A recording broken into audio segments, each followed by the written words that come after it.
And welcome everybody to the Huddle, KGUN9 streaming sports talk show. I'm Jason Barr, joined by Pat Parris as always. March Madness edition. Pat, good afternoon. How are you today? Pretty good. Yeah, it's off and running, Jason. The play-in games are tonight, and Arizona men at least begin on Thursday.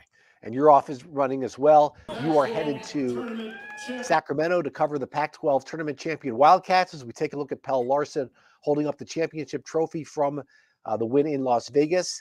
And you're out there. Pat, I think it's very fair. Arizona got a number 2 seed. I know we wanted to stay out west, them to stay out west. I know what it means for them to be able to play in Las Vegas where Tommy Lloyd doesn't lose. But I think they got the seed we thought they were going to get going in, which is a 2 seed, happens to be in the South this year. Yeah, second year in a row, Jason, they're in the South. And that's unfortunate. Last year they were at least a number 1 seed. I think what's a little disappointing was when they beat UCLA, and I know that game could have gone either way. Unfortunately for Wildcat fans, it went Arizona's way. I really thought, and so did many around the Pac-12. I know Don McClain, the analyst on Pac-12 Network, thought the same thing, that perhaps the winner of that championship game would actually move up to the top of the number 2 seeds and get West, and the other one would then have to travel. It didn't work out that way. It was almost as if the selection committee had already determined UCLA regular season champs. They're going to be number 2. They're going to be the best of the 2 seeds. Stay out west. They're going to finish. They're going to get to go to Las Vegas. And Arizona was kind of destined all along, no matter what happened in the tournament, to go down south, which I think is unfortunate. It brings back that whole scenario of, if you won the conference regular season, or if you're like Arizona, you finished second and you were clearly the second best team regular season wise in the conference, what's there to play for in the tournament? There really isn't. The tournaments are really for teams to either make it in or improve their seedings that are lower down in that net ranking, not the teams that are in the top 10. They're already in place. Not always, Pat. I think the difference here has to do with the fact, and Tommy Lloyd said it the other day, that UCLA won the regular season by 4 games. I think your argument is fine. If they win the regular season by 1 game, maybe 2 games, Arizona beats them 2 out of 3. Arizona has a better ranking and Arizona wins the conference tournament. But when UCLA has a better ranking and UCLA has won the Pac-12 by 4 regular season games, UCLA is the team that deserves to stay out west. The better argument, I think, for Arizona to have jumped over UCLA would be to talk about all the injuries that UCLA has, and maybe they're not the same team. I'm more with that argument than I am with the conference tournament. Yeah, that was going to be my follow-up. Jalen Clark, they're their best defensive player. Yes, and with him out, and we have to assume he's going to be out, and their freshman big that injured his shoulder. They expect him to be back, but even then, you don't know. So it's speculation. I remember the tournament selection committee way back when always took into account, that hot team down the stretch, the team that ran through the tournament and won, or is that team banged up and are they not at 100%? It doesn't appear to me that the tournament selection committee is focused on that as much as they used to be. I think their biggest, what they do is, Jason, they head into that final weekend and they pretty much have everything set.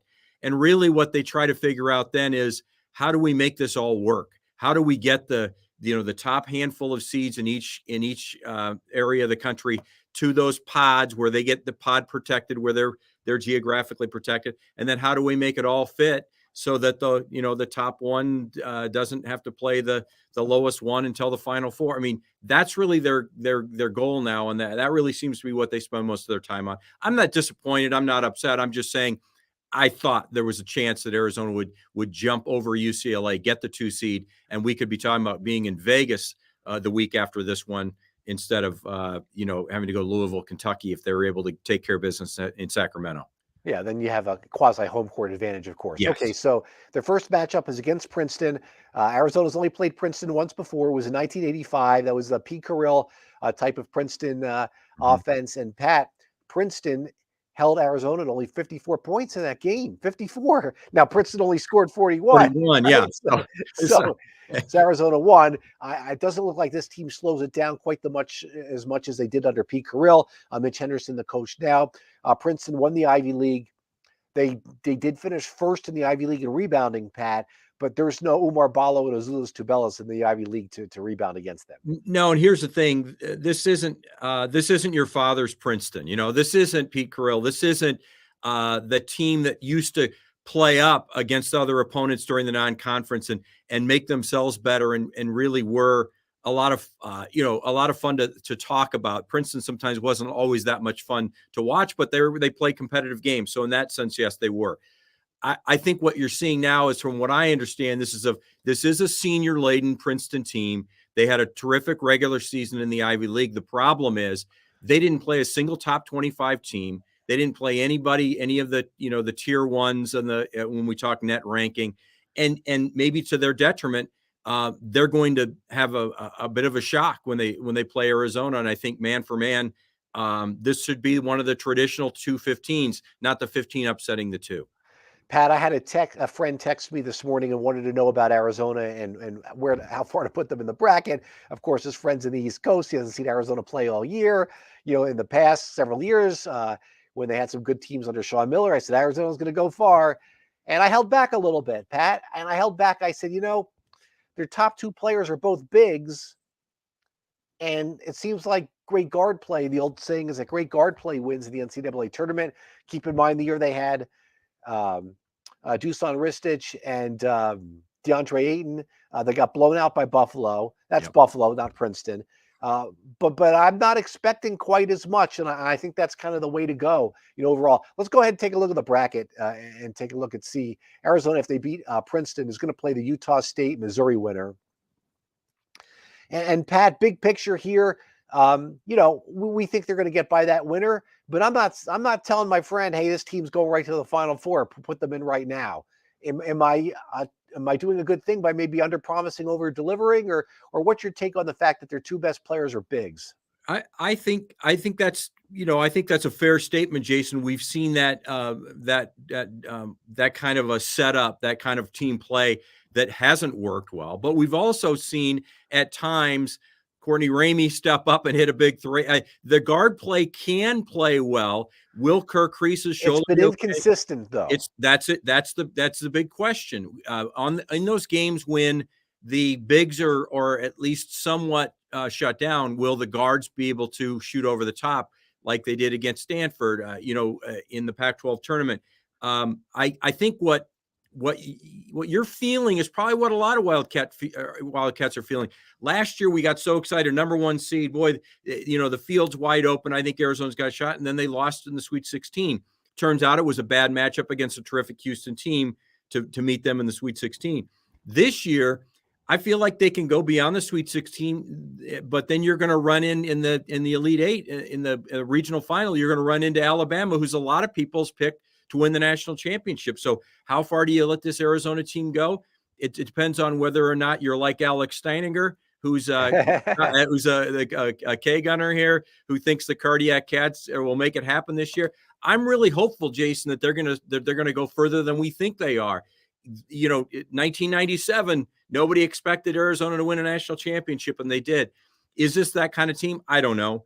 You have to wait and see how the things play out. You just never can tell. I will say this: they're getting respect nationally. You can't say they're not. I saw Jay Billis. I saw Michael Wilbon and their picks on ESPN, where they show their Final Four, and they both had Arizona.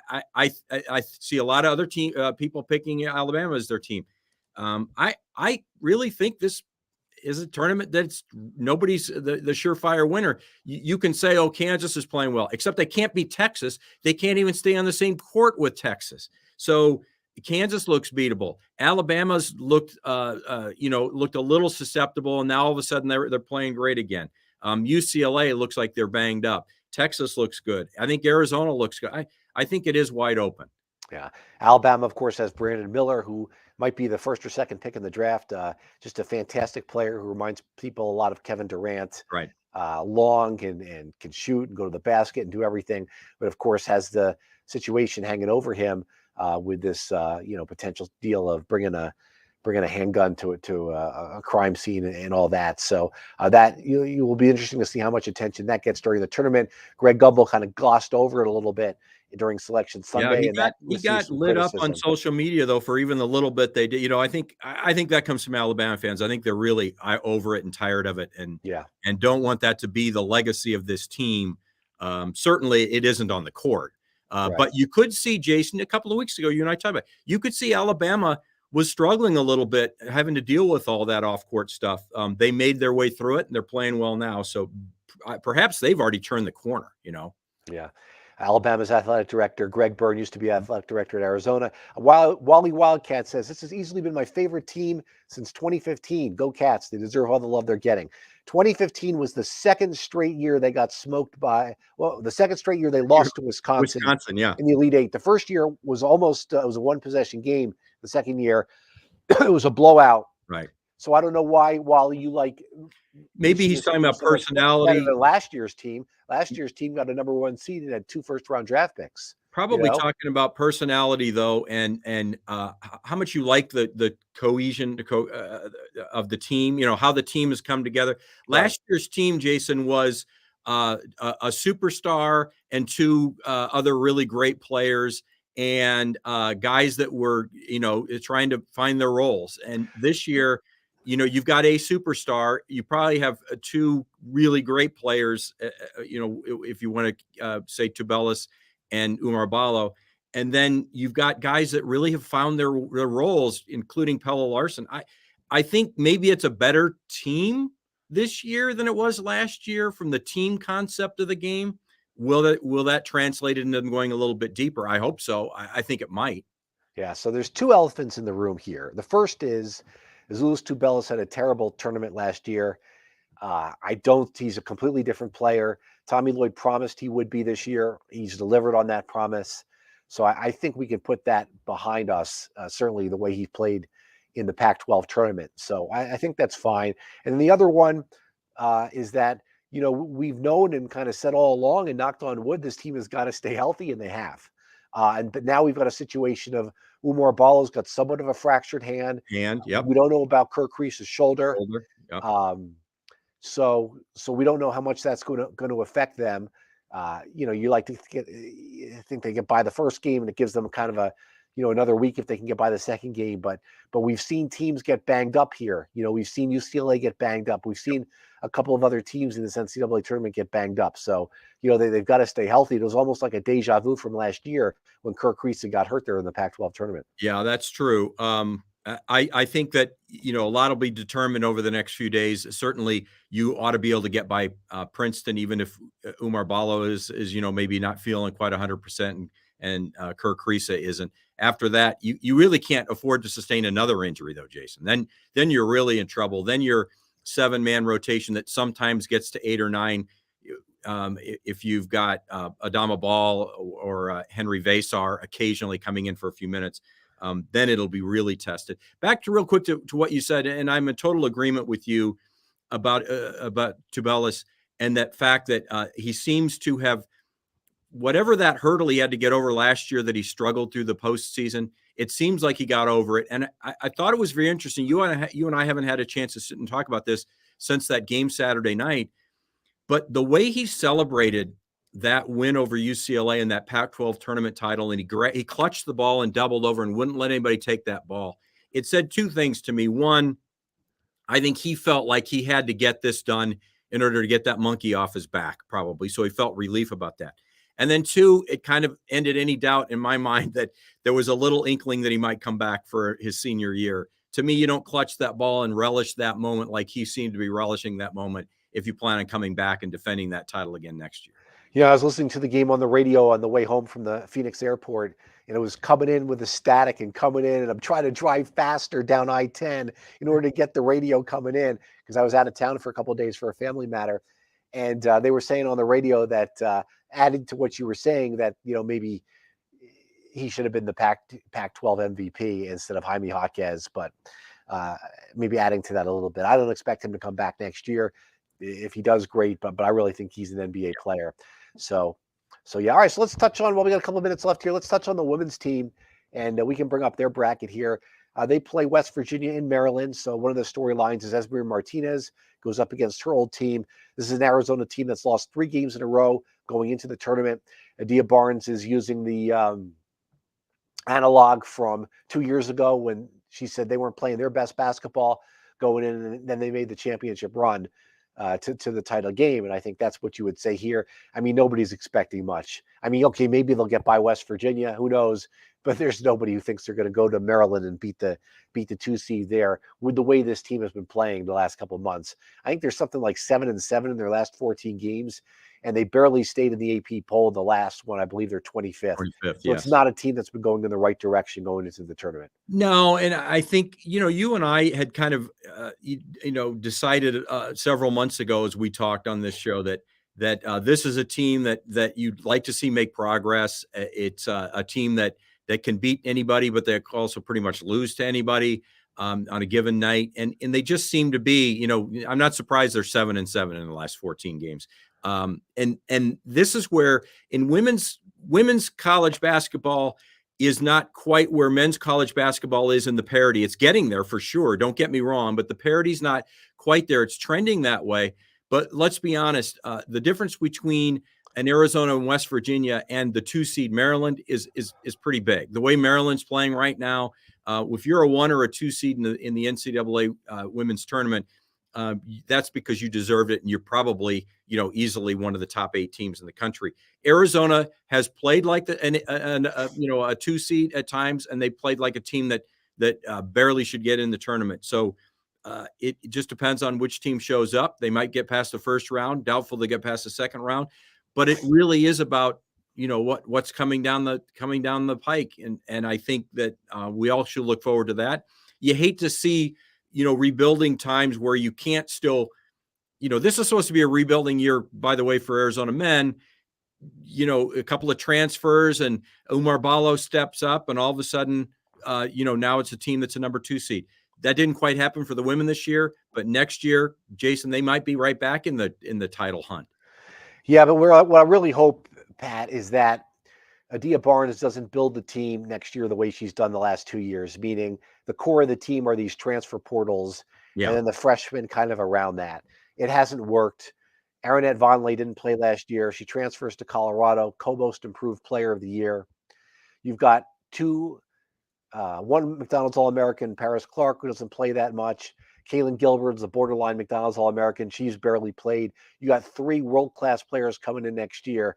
These should be Adia Barnes has this fantastic ability to recruit these players. These should be the players who are playing. Okay, put the transfers around these players. Instead, these freshmen have been put around these transfers. And I just don't think, I think we've seen the last 2 years, that's not the way to go. She's almost trying for like a short-term game or something with these seniors.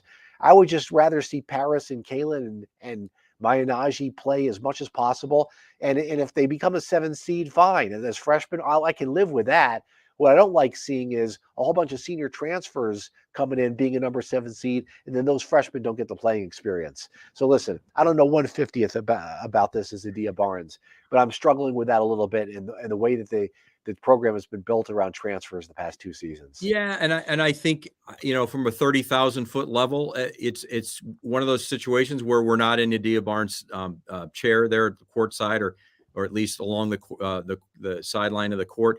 I would say that it's got to be tough because you want to win now because she's so competitive. We all know how competitive Adia Barnes is, and that's what makes her a great coach. You got to win now, but at the same time, you're right, Jason. You've got to prepare these freshmen as starters, and there's no better way to do it on a season where you're not necessarily going to, make a deep tournament run. And I think you have to be honest with yourself and say that. And, but you got to play the game. Let's see what happens. Yeah, very good. So they play Friday. The women play Friday, Sunday. That's in College Park, Maryland. The men play Thursday, Saturday.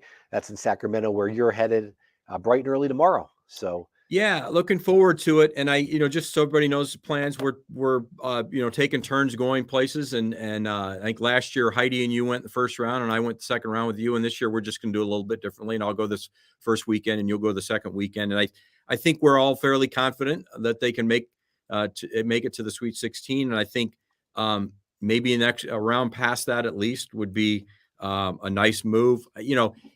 Again, Jason, when you look at brackets, it just every round gets just so much more ramped up and so much more difficult that you just never know when a team catches fire and when a team is healthy enough to make that run.